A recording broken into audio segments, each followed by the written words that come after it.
తెలంగాణలో ఓబీసీలకు తీరని అన్యాయం జరుగుతోందని పిటిషనర్ తరపు న్యాయవాది నాగుల శ్రీనివాస్ యాదవ్ ఆవేదన వ్యక్తం చేశారు.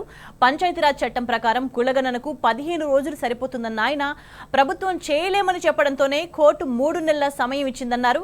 గత బీఆర్ఎస్ ప్రభుత్వం బీసీలకు 18% రిజర్వేషన్ ఇచ్చిందని చెప్పారు. అయితే Indira Sahani versus union of India కేసులో విధించిన క్యాప్ కారణంగానే 18% మించి ఇవ్వలేకపోయారని కూడా గుర్తు చేశారు. ఈ నేపథ్యంలో 2021లో Vikas Kishan Rao Gawali versus state of Maharashtra కేసులో సుప్రీంకోర్టు ఇచ్చిన నామ్స్ అమలు చేయాలని ప్రభుత్వానికి కోర్టు సూచించిందన్నారు. తెలంగాణ స్పష్టమైన ఫస్ట్ కోర్టు వారు ఆదేశం ఇవ్వడం జరిగింది. రాష్ట్ర ప్రభుత్వము తక్షణమే ఈ రోజు నుంచి 3 నెలల లోపల బీసీ సెన్సస్ చేసి రిపోర్ట్ సబ్మిట్ చేయవలసిందిగా స్పష్టమైన ఆదేశాలు ఇవ్వడం జరిగింది. మేము కూడా ఓకే 3 మంత్స్ లోపల కంప్లీట్ చేయాలని చెప్పేసి మేము చెప్పడం జరిగింది. కాబట్టి వెంటనే జడ్జి గారు సానుకూలంగా స్పందిస్తూ clear direction was given by the honourable high court to the government of Telangana as well as the union government. ఓబీసీలకు మండల్ కమిషన్ రిపోర్ట్ కూడా మేము అందులో మెటీరియల్ పేపర్గా పెట్టడం జరిగింది. మురళీధరరావు కమిషన్ రిపోర్ట్ కూడా మేము మెటీరియల్ పేపర్గా పెట్టడం జరిగింది. వితిన్ 3 మంత్స్లో క్లియర్గా as per the Panchayat Raj act ప్రకారం 15 days సఫిషియెంట్, కానీ వేరే ది గవర్నమెంట్ మేము చేయలేమని అనడం జరిగింది. కాబట్టి ఖచ్చితంగా 3 నెలల లోపల మీరు చేసి రిపోర్ట్ సబ్మిట్ చేయాలిగా కోర్టు వారు ఆదేశించడం జరిగింది. అదేవిధంగా ఈరోజు ప్రధానంగా ఓబీసీలకు తీరని అన్యాయం జరుగుతున్నది. బీసీలకు particular in Telangana last government 18% ఇవ్వడం జరిగింది. కాబట్టి 18% కూడా దృష్టికి తీసుకుపోవడం జరిగింది. వాళ్ళు కూడా ఏదైతే జడ్జిమెంట్ ఎందుకు ఇవ్వలేకపోయారు అంటే ఆ రోజు పరిస్థితులలో సుప్రీంకోర్టు ఇది క్యాప్ సిస్టమ్ ఏదైతే ఉందో Indira Sahani versus union of India కేసులో క్యాప్ ఏదైతే పెట్టడం జరిగిందో దాన్ని మూలంగా మేము ఇవ్వలేకపోతున్నామని జీవో ఇచ్చడం జరిగింది. ఆ జీవోను కూడా మేము క్వశ్చన్ చేయడం జరిగింది. ఇందులో దానికి సానుకూలంగా స్పందిస్తూ కోర్టు వారు ఏదైతే ఇంతకుముందు Satyanarayana Reddy versus state of AP, అదేవిధంగా Nimmaki Jayaraj versus state of AP ఏదైతే ఆర్డర్ ఇచ్చారో ఆ ఆర్డర్ల పరిశీలన ప్రకారము ఈరోజు సుప్రీంకోర్టు వారు ఏదైతే మొన్ననే 2021లో ఏదైతే జడ్జిమెంట్ ఇవ్వడం జరిగిందో సుప్రీంకోర్టు వారు Vikas Kishan Rao Gawali versus state of మహారాష్ట్రలో 2020లో ఏదైతే రిట్ పిటిషన్ నెంబర్ ఇందులో క్లియర్గా రావడం జరిగింది.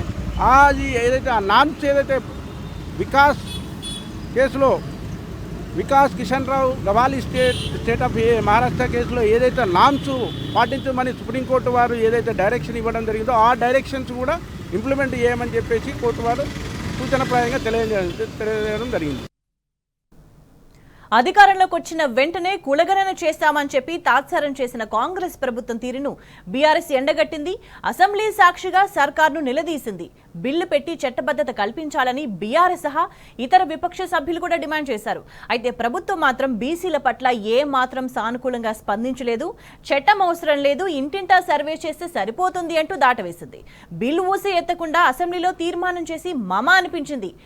నేటి వరకు కులగణన ఊస ఎత్తలేదు. ఈ నేపథ్యంలో కాంగ్రెస్ ప్రభుత్వానికి హైకోర్టు చెంపపెట్టు లాంటి తీర్పు ఇచ్చిందని పలువురు బీసీ సంఘాల నేతలు భావిస్తున్నారు.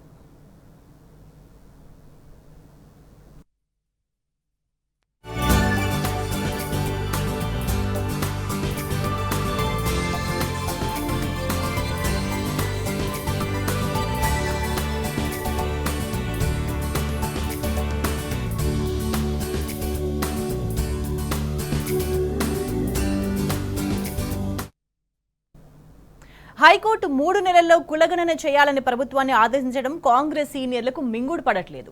మాజీ ఎంపీ పీసీసీ మాజీ అధ్యక్షులు వి హనుమంతరావు వ్యాఖ్యలు ప్రభుత్వం తీరుకు అద్దం పడుతున్నాయి. మేనిఫెస్టోలో పెట్టినట్టుగా కోర్టు తీర్పుకు కట్టుబడి కులగణన పూర్తి చేస్తామని చెప్పకుండా దాటవేసే ధోరణి ప్రదర్శించడంపై బీసీ సంఘాల నేతలు భగ్గుమంటున్నారు. బీఆర్ఎస్ ప్రభుత్వం చేసిన సకల జనుల సర్వే రిపోర్టుకు బీసీ కులగణనకు మెలిక పెట్టడాన్ని తప్పుపడుతున్నారు.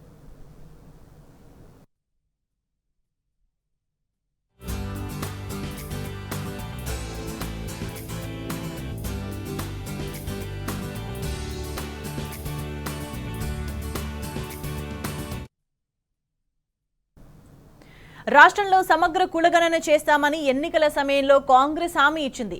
మేనిఫెస్టోలోనూ ఈ అంశాన్ని చేర్చి బీసీలను నమ్మబలికింది. ఈ నేపథ్యంలో కాంగ్రెస్ ప్రభుత్వం మాట నిలబెట్టుకోవాలని అఖిలపక్ష పార్టీలు, బీసీ కులాలు సంయుక్తంగా డిమాండ్ చేస్తున్నాయి. సమగ్ర కులగణన చేసి బీసీ రిజర్వేషన్లు 42% పెంచాలని పట్టుబడుతున్నాయి. బీసీ జనగణన చేయని పక్షంలో ప్రభుత్వాన్ని గద్దె దింపే వరకు పోరాటం చేస్తామని బీసీ సంఘాల నేతలు ఇప్పటికే హెచ్చరించారు. పలుసార్లు నిరసన కార్యక్రమాలు చేపట్టి ప్రభుత్వం తీరును ఎండగట్టారు.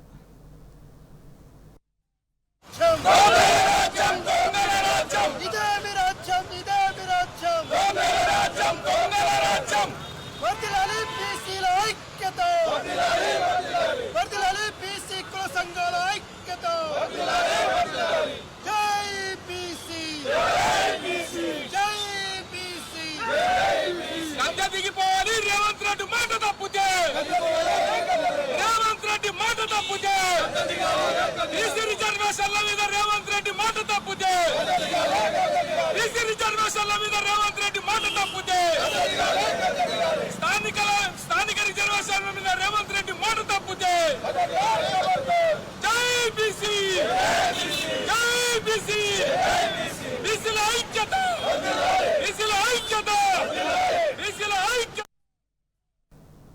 అయితే తెలంగాణలో ఇప్పటికే సర్పంచ్ల పదవీ కాలం ముగిసినా ఇంకా ఎన్నికలకు సంబంధించి ఎలాంటి అప్డేట్ను ప్రభుత్వం ప్రకటించలేదు. ఈ నేపథ్యంలో ఎన్నికలకు ముందే కులగణన పూర్తి చేయాలి అనే డిమాండ్ బీసీ సంఘాల నుంచి బలంగా వినిపిస్తుంది. బీసీ రిజర్వేషన్లు 42% పెంచాల్సిందేనని బీసీలు పట్టుబడుతున్నారు. ఈ నేపథ్యంలో హైకోర్టు తీర్పు బీసీలకు మరింత బూస్ట్ ఇచ్చినట్లయింది. ప్రభుత్వానికి కులగణన తప్పకుండా చేయాల్సిన పరిస్థితి తలెత్తింది.